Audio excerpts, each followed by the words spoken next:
तंत्र के चौथे स्तंभ हम लोगों का आवाज़ जो है मजबूती से आप लोग उठाते हैं। मैं आप सभी मीडिया के साथियों को नमस्कार और जोहार करता हूं। देखिए, बहुत ही दयनीय स्थिति यहाँ पे प्रदेश कांग्रेस से हम सब जो भी समर्पित कार्यकर्ता हैं उनसे जवाब मांगते हैं। रांची सीट की बाद में बात करते हैं, लेकिन हम लोग माननीय हेमंत सोरेन जी जो कि हमारे प्रगतिशील और विकासशील और संवेदनशील मुख्यमंत्री हैं, उनके लिए हमेशा से हम लोग समर्पित हैं और आगे भी समर्पित रहेंगे। ऐसा कोई काम हम सब मिलकर नहीं करेंगे कि तानाशाह भाजपा की जो भी नीति है उसको रोकने में हम लोग विफल हों। वैश्य समाज की अगर बात करें, राहुल जी ने कहा जिसकी जितनी आबादी उसकी उतनी भागीदारी। आज 45 से 50% वैश्य समाज के लोग पूरे प्रदेश में हैं। मैं प्रदेश नेतृत्व से यही जवाब मांगना चाहता हूं, कांग्रेस के प्रदेश नेतृत्व से, कि कितने वैश्य समाज के लोगों को आप लोगों ने लीड करने के लिए टिकट दिया। उसी तरीके से अगर शेड्यूल कास्ट सीट्स की अगर बात करें, 9 में से अभी तक हम लोग 1 सीट में लड़ रहे हैं और 1 मिलने की संभावना है। तो जब प्रदेश नेतृत्व राहुल जी की ही बात नहीं मान रहा है, जिसकी जितनी आबादी उसकी उतनी भागीदारी, तो इस पे आगे प्रदेश नेतृत्व से हम लोग सब मिलकर जवाब मांगते हैं। प्रदेश नेतृत्व अपने, और मैं उसको स्पेसिफिक करता हूं, मैं माननीय प्रदेश अध्यक्ष जी से सवाल पूछना चाहूंगा कि आप अपने विवेक से क्यों नहीं कुछ भी निर्णय लेते हैं? आप किसी के कहने पे निर्णय ले रहे हैं। इससे कार्यकर्ताओं का सम्मान का ठेस पहुंच रहा है। रांची सीट की अगर बात करें, हम लोग आज लगातार 10 वर्षों से कार्यकर्ता समर्पित होकर काम कर रहा है, भाजपा की तानाशाही नीतियों को रोकने का काम कर रहा है। राहुल गांधी की जितनी भी नीतियां हैं या आने वाले जो भी योजना है या मैनिफेस्टो में राहुल जी ने जो भी प्रॉमिस किया है, उसको घर घर जाके हम लोग मजबूती से, जितने भी कार्यकर्ता हैं, उसको मजबूती से घर घर हम लोगों ने पहुंचाया है। पूर्व से अगर पिछले 10 वर्षों से अगर बात करें, माननीय आरपीएन सिंह जी जब प्रभारी थे, वो कहते थे आप लोग इस तरीके से करिएगा तो हम लोग चुनाव लड़ेंगे, रांची सीट मिलेगा। एक एक कार्यकर्ता कांग्रेस का सम्मानित ढंग से, मजबूती से भाजपा को रोकने में सफल रहा है और भाजपा के नीतियों को, जो भी तानाशाही नीति भाजपा का है, एक एक समर्पित कांग्रेस कार्यकर्ता अपना तन मन धन लगाकर कांग्रेस के लिए हमेशा से खड़ा रहा है। लेकिन अंत में क्या मिलता है? हम लोगों को कल तक कहा गया कि रांची सीट में क्लैरिटी नहीं है, तो ये डार्क में रखा जा रहा है, अंधेरा में रखा जा रहा है, कार्यकर्ताओं का मान सम्मान को ठेस पहुंचाया जा रहा है। इस पे प्रदेश अध्यक्ष जी और माननीय विधायक दल के नेता हमारे डॉक्टर रामेश्वर उरांव जी जवाब दें। हम लोग उनसे जवाब मांगते हैं कि ऐसा स्थिति में आप लोग कार्यकर्ताओं का सम्मान का ठेस क्यों पहुंचा रहे हैं? किसी की व्यक्तिगत सोच और निजी स्वार्थ संगठन का हित नहीं हो सकता है, और बड़े बड़े जो शीर्ष नेता हैं वो अपनी निजी सोच से कार्यकर्ताओं का सम्मान को ठेस पहुंचा रहे हैं। मैं उनसे जवाब मांगता हूं, मैं अपने प्रदेश अध्यक्ष से जवाब मांगता हूं कि वो जवाब दे। जो आप लोग हम लोगों को अंधेरा में रखे हैं, लगातार विगत 5 वर्षों से हम लोग काम कर रहे हैं, घर घर जा रहे हैं, डोर टू डोर जा रहे हैं, लेकिन अंत में क्या होता है? सीधे बोल दिया जाता है हम लोगों ने प्रयास किया लेकिन हम लोग विफल हो गए। कांग्रेस पार्टी आज देश की सबसे बड़ी पार्टी है। 134-135 भाजपा के बाद, मैं उस तरीके से नहीं बोल रहा हूं, कांग्रेस पार्टी 135 वर्षों की पार्टी है। अगर हम लोग अपने कार्यकर्ताओं के मान सम्मान के लिए अगर बात नहीं रखेंगे मजबूती से, तो इसका जिम्मेदार कौन रहेगा? हमारे माननीय राहुल गांधी जी को हम लोग प्रधानमंत्री के तौर पे देखना चाहते हैं। इस तरीके से अभी हरियाणा हम लोग हारे, झारखंड में आप देख सकते हैं किस तरीके से सीट बंटवारा हुआ, मैं उस पर टिप्पणी नहीं करूंगा, लेकिन जो जो सीट हम लोग जीत सकते हैं, जैसे रांची हो गया और भी सीट है, उस पे हम लोगों को अंधेरा में रखा जा रहा है। इस पे प्रदेश कांग्रेस को जवाब देना ही पड़ेगा कि उन्होंने जो भी हम लोगों का सम्मान का जो ठेस पहुंचाया है, उसका प्रदेश नेतृत्व, प्रदेश अध्यक्ष और माननीय विधायक दल के नेता डॉक्टर रामेश्वर उरांव जी जवाब दें। आने वाले समय में अगर यही स्थिति बनी रही, रांची से यहीं से कैंपेन चलता है, यहीं से पूरा माहौल बनता है पूरे प्रदेश में। हम लोगों ने संगठन, प्रोफेशनल कांग्रेस के द्वारा संगठन पूरे देश में बनाया, पूरे राज्य में बनाया, लेकिन उसका नतीजा क्या हुआ? आज लोग जवाब मांगते हैं, व्यापारी लोग जवाब मांगते हैं, वैश्य समाज के लोग जवाब मांगते हैं कि उनकी जो भी परेशानी है उनका निजात कैसे होगा। तो इसका जवाब कौन देगा? इसका प्रदेश नेतृत्व जवाब देगा। मैं यही कहना चाहूंगा प्रदेश नेतृत्व को, हालातों की भट्टी में जब जब तुम मुझको झोंकोगे, तब तब कर सोना बनूंगा, मुझे कब तक रोकोगे।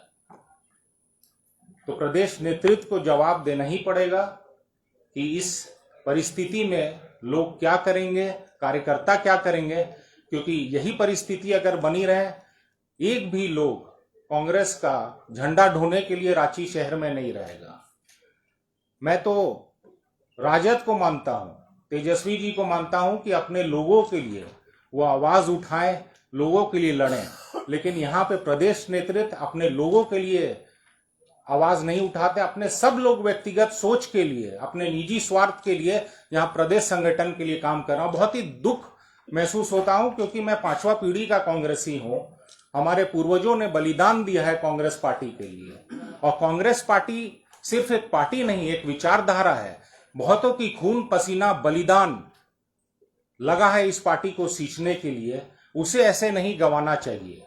यह संगठन की बात है, यह कार्यकर्ताओं की मान सम्मान की बात है, इस पे प्रदेश नेतृत्व को जवाब देना ही पड़ेगा। अब आप लोग बताएं, आप लोग पूछें जो भी। आपकी मंशा है क्या लड़ने के लिए?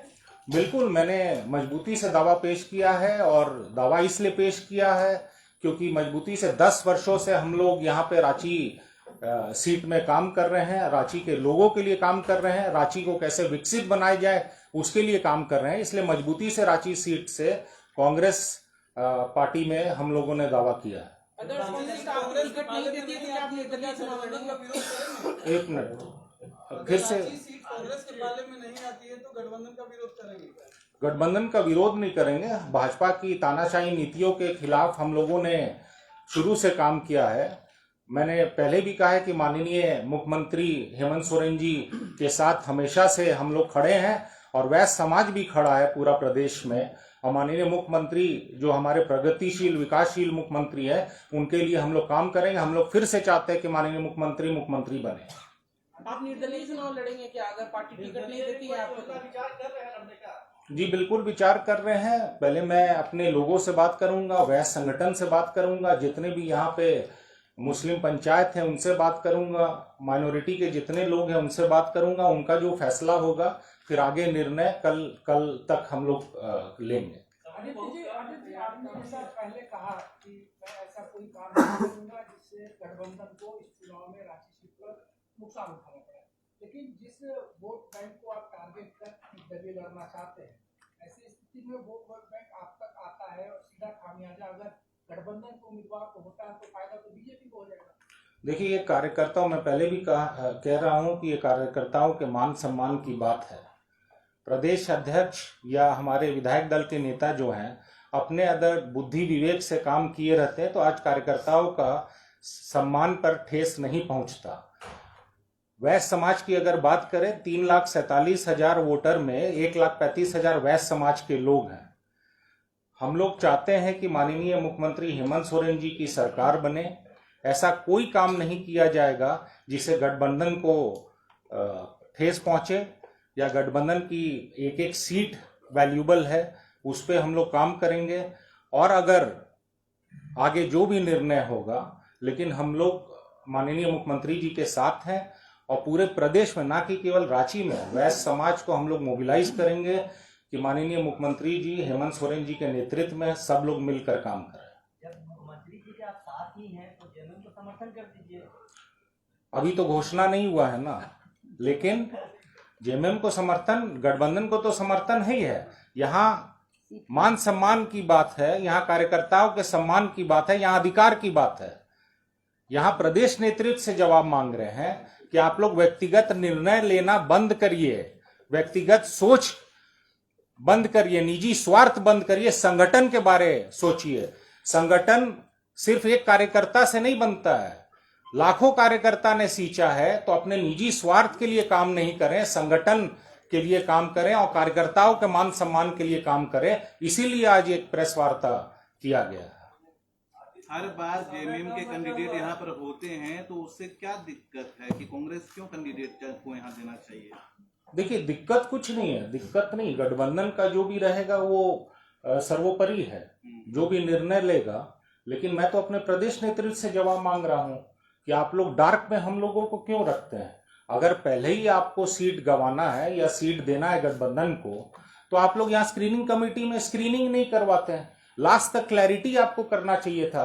पिछले 5 वर्षों से जो कार्यकर्ता को आप लोग झोंक रहे हैं जमीनी स्तर पे, वो नहीं करते हैं। आपको अगर गठबंधन में देने, आप पहले ही क्लैरिटी करके आप करते हैं। आप दूसरे जगह में कार्यक्रम करवाइए, आप सिल्ली में कार्यक्रम करवाइए, लोहरदगा में करवाइए। रांची को क्यों आप कार्यकर्ताओं को डार्क में रखते हैं? आपके कहने का मतलब है जेएमएम को अगर लड़ती है चुनाव यहाँ से तो टिकट सीट गंवा सकती है, और कांग्रेस का कैंडिडेट रहेगा तो आप निकाल लेंगे। मजबूत किसे पाल रहे हैं आप, कांग्रेस को इस सीट से या फिर जेएमएम? देखिए, मजबूत हम लोग गठबंधन को मानते हैं, गठबंधन के साथ हम लोग चुनाव लड़ रहे हैं, इसलिए गठबंधन को हम लोग सपोर्ट करते रहेंगे। यहाँ पे निर्दलीय लड़ने की बात है तो हम लोग सभी पंचायत से, सभी संगठन से बात करेंगे, फिर निर्णय लेंगे। लेकिन ऐसा कोई काम नहीं करेंगे जिससे भाजपा को फायदा पहुंचे। बहुत कम बचा है, बस एक दिन में, कल तक पता चल ही जाएगा। ये प्रदेश नेतृत्व से हम लोग जवाब मांग रहे हैं। बस यही हम लोग को कहना है कि निजी स्वार्थ छोड़ के संगठन के बारे में सोचे, संगठन के बारे में बात करें, तभी झारखंड में भी सरकार बन सकती है और हमारे माननीय राहुल गांधी जी प्रधानमंत्री भी बनेंगे, अगर निजी स्वार्थ हम लोग छोड़ के संगठन के लिए सोचेंगे। एक सवाल और यहाँ अहम है, कई जेएमएम के कैंडिडेट टिकट के सूची जारी होने से पहले ही नॉमिनेशन कर दे रहे हैं, और ऐसा सुना जा रहा है कि कल जेएमएम के कैंडिडेट रांची में नॉमिनेशन कर देंगे। देखिए, वो तो हम तो कांग्रेस के बारे ही बोल सकते हैं, झारखंड मुक्ति मोर्चा के बारे में कुछ नहीं कह सकता हूँ। हम लोग गठबंधन में हैं। कांग्रेस का अगर कोई भी ऐसा कुछ किया रहता तब हम लोग बोल सकते हैं। कांग्रेस ने सूची अपनी जारी की, कल जेएमएम के तरफ से भी सूची जारी हुई है। अब जो लोग कर रहे हैं, नहीं कर रहे हैं, वो जेएमएम अपना जवाब दे, हम लोग कांग्रेस पे जवाब दे सकते हैं। ठीक।